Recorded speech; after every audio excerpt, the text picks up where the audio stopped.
七福神、弁財天。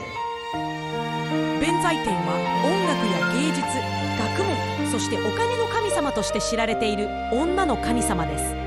もともとはインドの川の神様で、日本には奈良時代に伝わりました。弁財天は綺麗な天女の姿で楽器の琵琶を持っていることが多いです。七福神という幸せをもたらす7人の神様の中で、弁財天はただ一人の女神です。水の神様としても大切にされていて、川や湖の近くにある神社に祀られていることが多いんだよ。